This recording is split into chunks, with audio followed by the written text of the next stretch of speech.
Thibaut, tu vas nous parler tout à l'heure de Saint-Louis, mais avant, tu voulais juste nous donner quelques bons plans de sortie.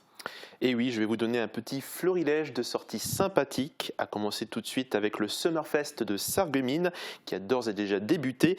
Et dans le programme du mois de juin, nous avons ce samedi 10 juin à partir de 14 h, le concert d'inauguration et une ambiance chill and sun qui sera en place. Vous pourrez profiter d'animations estivales, vous détendre sur des chaises longues, vous restaurer dans une ambiance musicale et décontractée sur le parvis du casino. Le soir, en plus du concert d'inauguration, il y aura une soirée DJ années 80 et 90. Et je vous glisse à l'oreille que le même jour, il y aura un quiz All-in Geek à la médiathèque de Sarreguemines de 14h30 à 16h qui sera sur les jeux vidéo, l'animation japonaise, les comics, etc. On enchaîne tout de suite avec le 12e marché potier et céramiste qui sera le 10 et 11 juin dans la salle L'Atelier à Philippsbourg. Il y aura une trentaine d'artisans présents. Vous pourrez assister à de la démonstration et cuisson celte. L'entrée sera libre. Direction maintenant Bettviller et on ne présente plus cet événement iconique qu'est la Nuit des couleurs. Elle aura lieu à partir de 17 h à la salle communale. C'est la 5e édition organisée par l'association Les Cœurs Éléphants au profit des Créadis. Vous pourrez festoyer en lançant des poudres colorées. Quelques nouveautés feront leur arrivée avec notamment des jeux en bois pour les enfants et les parents. Dimanche 11 juin de 10 h à 18 h, vous pourrez profiter du bon temps avec l'événement Un dimanche en bord de Belize qui se déroulera autour de Frauenberg et Blies-et-Bersin. Visites, animations médiévales, expositions et circuits pédestres sont au programme. Pour finir, on se dirige vers la médiathèque de Sarreguemines au mercredi 14 juin avec le spectacle de contes Petit Bonhomme et compagnie. À 16 h, vous pourrez rencontrer Pierre Dely, un raconteur d'histoire. Et l'histoire sera celle d'une future mère et d'un futur papa qui vont être parents. Un enfant qui aura envie de tout découvrir et même ce qui lui est interdit. Un événement à aller voir en famille et c'est à partir de 5 ans. Super, merci Thibaut pour tous ces bons plans. Et j'ai entendu dire que tu étais allé voir une petite exposition. Oui, j'étais un peu curieux cette semaine et je me suis rendu au musée de la Grande Place à Saint-Louis, le fameux musée de la cristallerie où sont exposées les pièces iconiques de la manufacture. C'est un musée assez atypique, comme on peut le voir sur les images, qui monte en rectangle, donc tout dans la verticalité. Et on peut suivre l'histoire du site et ses méthodes de fabrication. Et tu vas donc nous parler de ces magnifiques collections. Eh bien pas du tout. En fait, je vais vous parler de tout ce qu'il y a en haut du musée, l'étage tout au-dessus, qui surplombe les grands lustres. Et cet étage, depuis maintenant plusieurs années, est consacré à des expositions inédites d'artistes. Ok, et ces expositions qui ont, j'imagine, un rapport avec les collections. Tout à fait, c'est le but justement, ce ne sont pas des expositions qui tranchent avec le reste, mais qui ont pour objectif d'être complémentaires. Et comment cela fonctionne ? Eh bien, chaque année, la Fondation Hermès propose au musée ces expositions. Elles sont imaginées et travaillées en partenariat avec différentes institutions locales, culturelles. Et donc, c'est vraiment un travail entre la Fondation, l'institution, le musée et la cristallerie.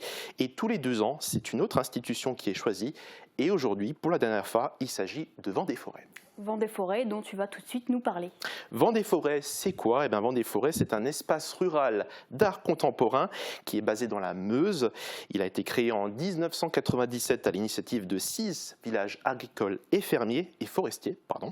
Et le but, c'est d'inviter des artistes qui vont s'inspirer du territoire et de son environnement. Ils sont logés chez l'habitant et sont aidés par des artisans et bénévoles durant leur processus de création. Plus de 200 œuvres ont déjà pu voir le jour et sont exposées sur les sentiers en forêt sur le territoire de ces 6 villages. D'accord, il en va de même pour Saint-Louis ?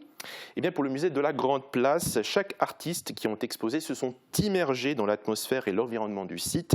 Ils ont aussi pu voir le travail des artisans sur place et de leur immersion est née des œuvres uniques qui sont exposées tout en haut du musée. Et donc tu es allé voir l'exposition qui est actuellement là-bas. Et actuellement, oui, j'étais plus que curieux et je suis allé voir l'exposition de l'artiste Noël Varocchi. Et ce sera la 3e et dernière exposition imaginée par Vent-des-Forêts au sein de ce musée, après Andrés Baron et Lionel Sabaté. Une autre institution prendra le relais par la suite. Alors Varocchi, c'est qui ? C'est un diplômé de l'École supérieure d'art et de design de Nancy et de l'Académie des beaux-arts de Munich. L'exposition s'intitule s'intitule On est forteresse. Il a réalisé toutes ses peintures après avoir observé les collections du musée et la lumière du lieu. On y retrouve de la nature morte, des objets rebus. Il voulait rendre, il voulait rendre visible le banal. Voilà. Très bien. Du coup, Thibaut, est-ce qu'il y a quelque chose qui t'a interpellé? Dis-moi. Oui, il y a un petit détail. Alors bizarrement, je me suis posé la question du pourquoi parmi tous ces tableaux, il y avait une lampe en cristal. Tout autour, voilà, on la voit, la fameuse lampe en cristal. C'était le seul objet en cristal de l'exposition. Alors je suis allé poser la question et on m'a dit que les motifs qui sont sur cette lampe ont inspiré justement un tableau par l'artiste. Et pareil pour le lustre que tu vois ici, qui a été rehaussé à l'étage de l'exposition pour concevoir une de ces peintures. Ici notamment en grande majorité, c'est pour ça qu'il y a autant de peintures, notamment sur le végétal et sur la forêt, appuyées sur la collection en cristal Folia, qui a été fabriquée par la cristallerie Saint-Louis justement, et qui aussi, elle, s'est inspirée du bois, de la forêt et du végétal. D'accord. Bah, écoute, tu as bien fait de t'y intéresser, c'est passionnant. Et je pense que tu ne t'es pas juste attardé sur ces détails. Non, alors quand j'ai fait ma petite visite encore en tant que visiteur, il y a certaines toiles qui dépassent la structure du musée. Ça nous amène du coup à nous rapprocher un peu plus du tableau et à le voir un peu sur toute sa longueur.